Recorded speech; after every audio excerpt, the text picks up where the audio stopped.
I overheard my husband talking about the plan to give one of my twins to his infertile sister as a gift for her 27th birthday. I'm 28 and my husband Mike is 30. We've been in a loving relationship for almost 6 years. We met when I joined my job because he had more experience than me. From the start, he helped me immensely. Mike knew I didn't come from a good family. I had to fight for what I wanted and take odd jobs to save money for myself. My parents were into drugs and barely did anything for me. That's why, when I went to college, I moved out, left them behind, and never looked back. Sometimes, they tried to reach out to me when they needed money, so I changed my number and address several times. When I started working with Mike, he was exceptionally kind and sweet to me. I remember once I wore a shirt to work that apparently had 2 small holes I hadn't noticed. But Mike saw them and bought me a new shirt so I could change, making sure our coworkers wouldn't notice. When it rained or snowed, he would pick me up from home, even though I lived more than an hour away from him, because he knew I had to walk a lot to catch the bus. Sometimes I skipped lunch, not only because I wanted to save money, but also because growing up, I never had enough to eat 3 proper meals a day, so it became a habit as an adult. However, Mike always brought me lunch and insisted on eating with me to ensure I was well fed. As I said, my husband was kind to me, and it didn't take long for me to fall in love with him. The only annoyance in our relationship was his family. For context, Mike comes from an exceptionally wealthy family, the kind with multiple cars, a vacation home, and summer cruises. He and his sister went to private school and never had to worry about paying for anything themselves. In fact, his dad has asked him several times why he even works, saying their kind of money could secure his future. But Mike insists he likes his job and wants to live a life with purpose. Anyway, when Mike introduced me to his family, he told me they might be cold and unwelcoming at first, but they would eventually warm up to me. I went to meet them for the first time, keeping this in mind. I wore my best dress and heels, making sure to present myself as polite and respectful as possible. His father greeted me politely, but his mother didn't even bother shaking my hand. His sister, Kayla, looked me up and down and smiled as if I looked like a clown. I felt so humiliated, but I remembered what Mike had said and let it go. Throughout the afternoon, I tried my best to make conversation and show genuine interest in their lives and hobbies. I complimented his mother's cooking and praised his father's taste in decor and collectible art pieces. However, every time I said something nice about the art, his mother scoffed and made comments like, "As if someone like you knows anything about art." Now, I grew up poor, but that doesn't mean I wasn't interested in art, so her comments hurt me deeply. Mike squeezed my hand occasionally, silently pleading with me to keep calm. At dinner, his mother insisted I sit far from Mike, as she and Kayla wanted to sit close to him. I ended up sitting next to his father, who was quite open-minded and polite, so we had a nice conversation throughout the evening. Kayla and my mother-in-law were engrossed with Mike, completely ignoring me. The 3 of them were busy having their own conversations. At one point, Kayla started talking about one of Mike's ex-girlfriends, whom she was still friends with. She mentioned how the ex apparently looked better than ever, and started showing Mike pictures of her in a bikini from a recent trip. Mike told his sister to stop, but Kayla laughed at his discomfort and told him he could always DM his ex if he wanted because apparently she still had feelings for him. I was feeling increasingly uncomfortable, and I guess his father noticed too, as he asked Kayla to stop talking as well. However, his efforts were met with resistance from Mike's mother, who seemed offended by his interference.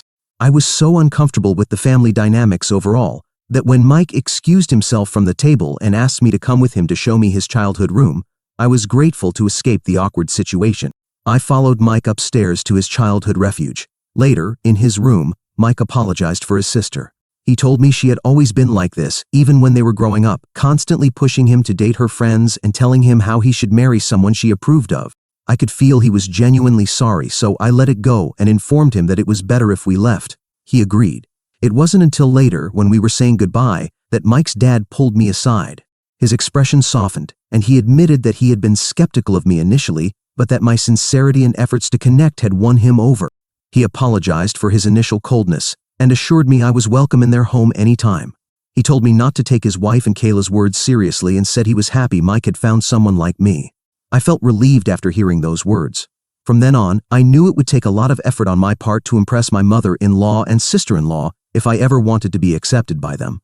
However, the situation never changed. As my relationship with Mike progressed, his mother and sister continued to discourage him from being with me. I remember one time for my birthday, Mike and I were going to take a long trip to the beach where we'd have a romantic picnic. I was so excited to spend the day with him. However, in the morning, his sister called him, saying she needed to see him urgently because something had happened. He let me know, and I immediately told him to go visit her because we genuinely believed it was urgent. However, it turned out she had only called him as a joke, and there was nothing urgent at all. She insisted he stay with her all day, and when he refused, telling her it was my birthday and he wanted to spend the day with me, she laughed and told him that's exactly why she had called, to give him an excuse not to spend the day with me. Mike was so angry with her that he stopped talking to her for months after that. His sister then texted me angrily, calling me all sorts of names and saying she wanted to kill me because I was interfering between her and her brother. Of course, I showed these messages to Mike, and it made him even more furious. It was only later that year, during Christmas, after his mother intervened, that Mike agreed to forgive Kayla. However, she never apologized to me for all the harassment. When Kayla got married young to her then-boyfriend Joy, she refused to invite me to her wedding, telling Mike he could go alone and meet some of her friends. Mike refused to go without me, so in the end, Kayla had no choice but to include me on the guest list for her wedding. I wore a long pink floor-length dress that Mike and I had picked together, as this was an important event, and we all needed to dress well.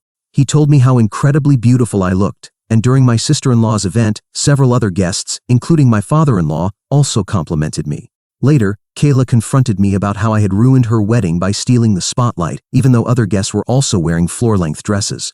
She yelled at me and Mike, saying I had dressed like that intentionally to attract attention from men. Mike tried to calm her down, telling her it wasn't our intention, but Kayla refused to listen. After that incident, she became even more unpleasant toward me. Over the years, my mother-in-law and Kayla insulted my appearance, saying I looked poor, calling me fat when I gained a couple of pounds, mocking me and my family background in front of their friends, and never changed their dislike for me, no matter how much I tried to stay polite. By the 4th year of my relationship with Mike, I completely stopped trying, as their behavior was starting to affect my self-esteem, and there were only so many insults about my appearance I could take. I had a long conversation with Mike and was firm about my decision. I stopped going with Mike to family dinners or events and no longer responded to messages from my sister-in-law or mother-in-law. I ignored them the same way they had ignored me over the years, and my mental health significantly improved. Mike understood and supported my decision, although his mother told him I was being disrespectful for no longer visiting them and that I wasn't a good enough wife to marry into their family. Despite what his family thought, Mike proposed to me last year. The proposal was a moment of pure joy and love. He had planned everything for the day and was so nervous when he popped the question. I had no doubts in my mind when I said yes. Later, when he told his family about it, his father congratulated us, while his mother simply told him she hoped he had thought it through. Otherwise, he would regret it. Mike asked her not to be rude, as he had her on speakerphone, and then she reluctantly congratulated me as well. I guess she finally accepted that she had no choice, and that I would be part of her son's life from now on. When Kayla found out, she had a much stronger reaction. Apparently, she told Mike he needed to get a prenuptial agreement with me, saying how poor people like me might take his money. That wasn't just offensive, it also shocked Mike to realize how little his sister thought of me. He firmly told her that if she didn't like the fact that he was marrying me, she was welcome not to attend. Kayla and he argued some more, and Kayla even called me a gold digger.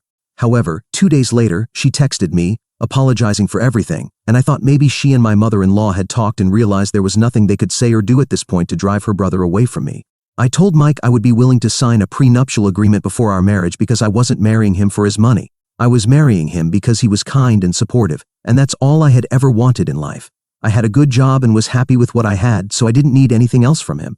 Mike assured me he knew my heart and would never ask me to sign a prenuptial agreement.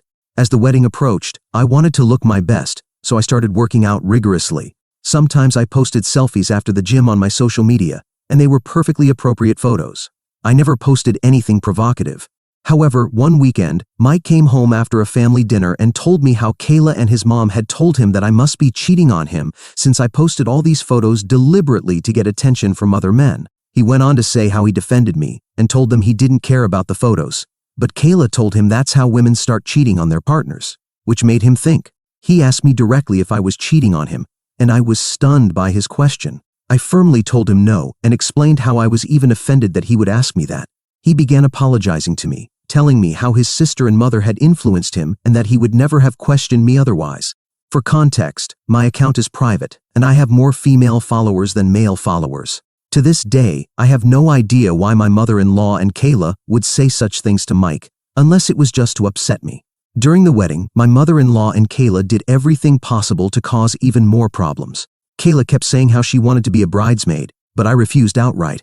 Then my mother-in-law called me, scolding me for not including Kayla and how it would look bad for the family. I pointed out that Kayla never included me in her bridal party, but she told me that Kayla was going to be my sister-in-law, so I had to include her, or else she wouldn't pay for our wedding. This led to a huge fight. When I told Mike everything, he spoke to my father-in-law, who assured us that it was his money and that my mother-in-law had no say in our wedding at all. I can only imagine my mother-in-law's face and how she must have felt when she found out her attempt to manipulate our wedding plans had failed. Our wedding went ahead after this without further incidents or interference from my sister-in-law and mother-in-law. Mike and I stayed strong, and I thought everything was fine between us. However, something has happened recently that has made me question everything. I never thought I'd find myself in this situation. It all started 3 months ago when I found out I was pregnant with twins. Mike was as shocked and happy as I was. We were both filled with excitement and joy. We had been hoping for a baby since we got married, and the news of not just one but 2 little ones on the way felt like a dream come true. Mike insisted on having a family gathering where we would announce my pregnancy, though I wanted something more low-key. I understood his excitement about becoming a father, so I agreed. When Mike and I announced that I was pregnant during the party, everyone immediately came over to hug and congratulate us. However, my sister-in-law and mother-in-law seemed angry, glaring at me. For context, Kayla got married before us and has been trying to get pregnant for a long time. However, I've heard from Mike that she is infertile and essentially sterile. She and her husband Joy have tried everything but to no avail. Mike, Joy, and my father-in-law have tried to convince Kayla to adopt if she wants children, but Kayla refuses to listen. She says she doesn't want to raise a child from the streets, so I guess that's why I didn't want to make the announcement in front of everyone, because I knew it would only add fuel to the fire. When Mike's relatives started asking about the baby, the gender, and other details, Kayla broke down crying in front of everyone. She ran to the bathroom and locked herself inside. As you can imagine, the mood of the party immediately soured. Mike and my mother-in-law begged her to open the door, but Kayla refused. After 30 minutes of pleading, Kayla came out with red, swollen eyes. She looked directly at me and said I should have spoken to her first before making the announcement since she couldn't have a child of her own. I tried to explain to her that I never meant to make her feel bad, but she ignored me and left the party with Joy. Later, my mother-in-law scolded me for being selfish and always making everything about myself without considering others' feelings. After the party, Mike apologized to me and assured me he would talk to my mother-in-law and Kayla to make sure they knew it was his idea and that he never thought our announcement would hurt his sister so much. I still feel bad for Kayla, but my husband assured me it wasn't my fault at all. The following weekend, when he went to dinner at his parents' house, I stayed back as usual, since I didn't want to be involved in family conversations. I have no idea what they discussed, but Mike came home telling me how he ended up apologizing to Kayla because she was genuinely hurt by everything. He told me how Kayla shared how bad she felt, detailing the countless medical exams and sleepless nights spent crying over the years. As he spoke, I couldn't help but feel a twinge of guilt. As a woman, I understand how difficult it must be not to be able to have children.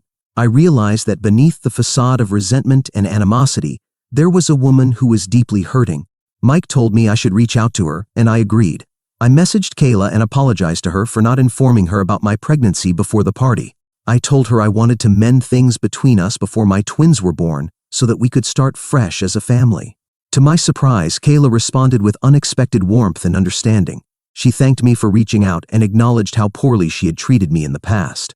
She then said she was genuinely happy about my pregnancy and assured me she wanted nothing more than to repair our relationship and be supportive during this special time. Kayla offered to host a baby shower for me when the time came, telling me that she'd never had the chance to do so for anyone and would love to organize one for me. I gratefully accepted. In the months leading up to the baby shower, I noticed that both Kayla and my mother-in-law were unusually kind and sweet to me. They would regularly call, asking about my health, and send flowers with cards saying things like, "Hope the mama-to-be is feeling well," or "Can't wait to meet the twins." It was definitely surprising and a little unsettling because up until that point, our relationship had been strained at best. Suddenly, both Kayla and my mother-in-law were acting completely out of character, showering me with love. It felt like there had been a sudden shift, and I couldn't shake the uneasy feeling that came with it. Still, I thought maybe they were making an effort to reconcile before the twins were born. I never imagined there could be something sinister behind it.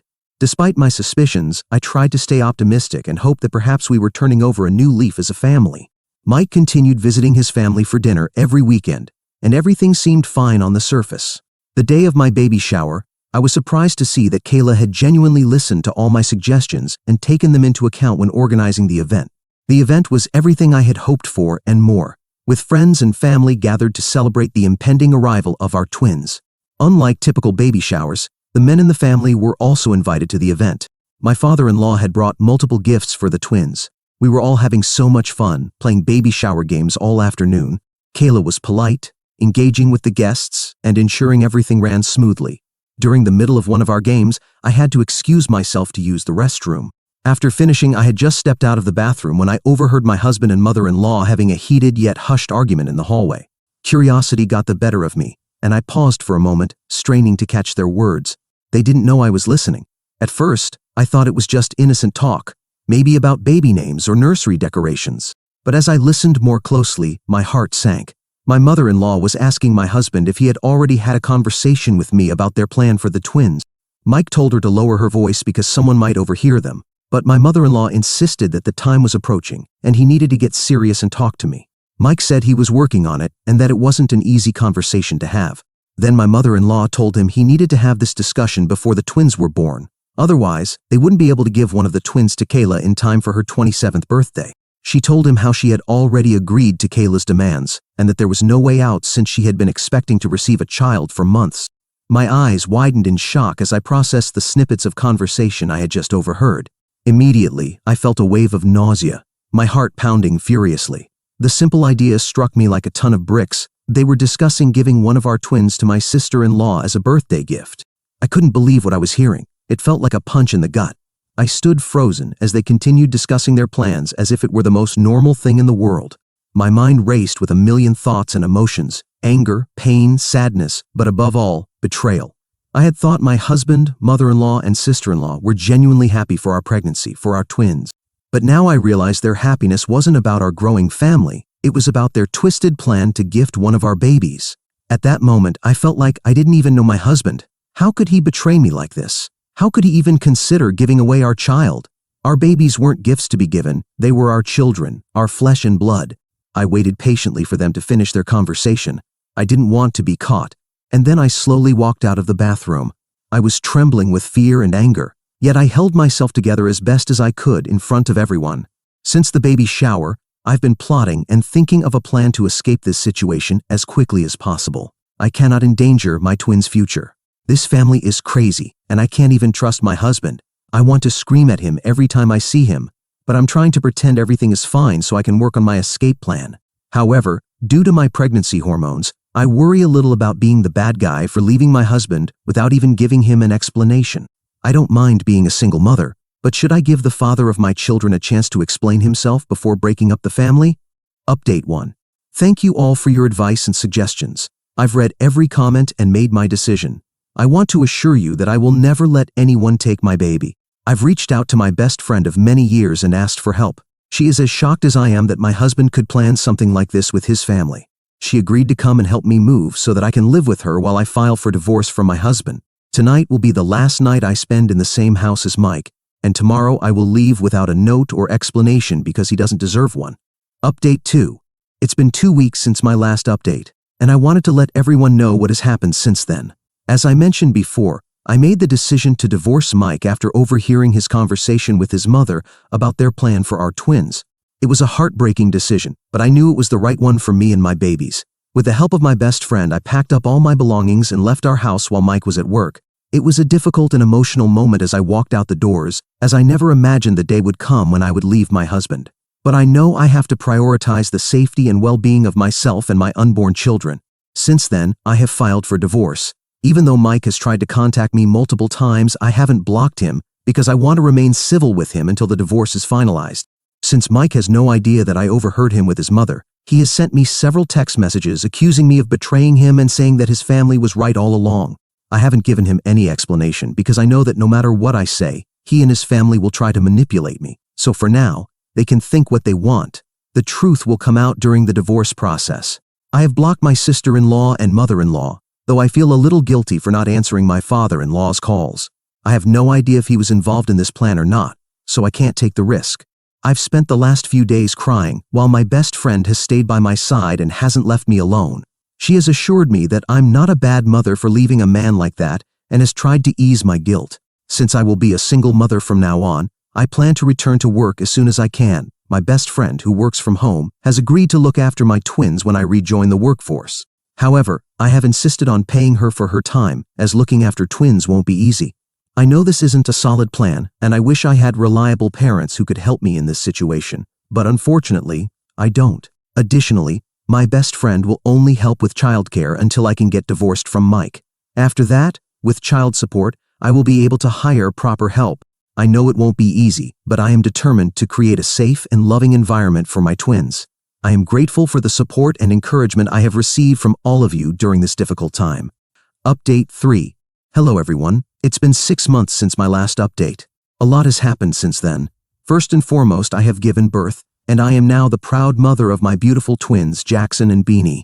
I was very nervous before giving birth, but the moment I held my beautiful twins in my arms for the first time, all my worries disappeared. They are my everything, and I am glad I got them away from that crazy family. My divorce from Mike has been finalized, and despite his pleas, he was not granted custody of the children. He found out during the process exactly why I left him and was shocked that I had discovered his plan. He tried to apologize, explain himself, and told me how his family pressured him every day and that he had no choice. But his cowardice disappointed me even more. It turns out my father-in-law did know everything, and though he tried to dissuade my sister-in-law and mother-in-law, no one listened to him. I am so disgusted by this family that I haven't felt any remorse since divorcing Mike. I didn't ask for a single penny of alimony, but he agreed to pay a substantial amount of child support, which will be enough for me to provide the best for my children. My mother-in-law and sister-in-law tried to contact me and even showed up during the divorce proceedings, yelling and scolding me for taking the twins away from them. They told me how they could have provided everything for my children and that I was a bad mother for being so selfish. In the end, they had to be removed by security guards. I'm glad they were publicly embarrassed because that helped me obtain a restraining order against them. Since the divorce, Mike has tried to stay in touch with me, begging for a chance to talk and reconcile, but I can never trust him again around my children. With the help of my best friend, I've been able to face the challenges of single motherhood these past months. Recently, I made the decision to move out of town entirely, as I want a fresh start for myself and my children, far from the toxicity and manipulation of Mike's family. I know that as long as I live in the same city, they might try to contact my twins, and I don't want that. With full custody of my twins, I have the freedom to build a new life wherever I choose, and I intend to make the most of that opportunity. Update 4. My ex has discovered where I live now. I assume he hired a private investigator and had him standing outside my door. It scared me a little because when I was living with my friend, I always had someone around, but now I was alone. What he wanted was to see the children and also talk to me about the possibility of spending time alone with them. He said all this at my doorstep because I had no intention of letting him in. It's clear I immediately rejected the idea because I have no assurance that he wouldn't steal my twins, as was their original plan. I also received a call from my father-in-law, offering me anything I might need, like money, to take care of his grandchildren. I thanked him but told him I preferred to have as little contact with the family as possible. He didn't like it much because, after all, they are his grandchildren, but he understood why I was doing it. As for my sister-in-law and mother-in-law, they have this crazy idea that I cheated on Mike, and that's why I ran away, even though they know very well why I did it, because of their deranged plan. Though they need to tell something different to everyone else, because the truth is something they surely don't want to admit. I'm willing to take a DNA test, even though it doesn't change the fact that I don't want to be with my husband or his lunatic family anymore. But if they continue with all this, I have no problem suing them to make them stop for good. In short, this will be my final post because I have so much on my plate now, as the saying goes, and I need to focus entirely on my work and my children.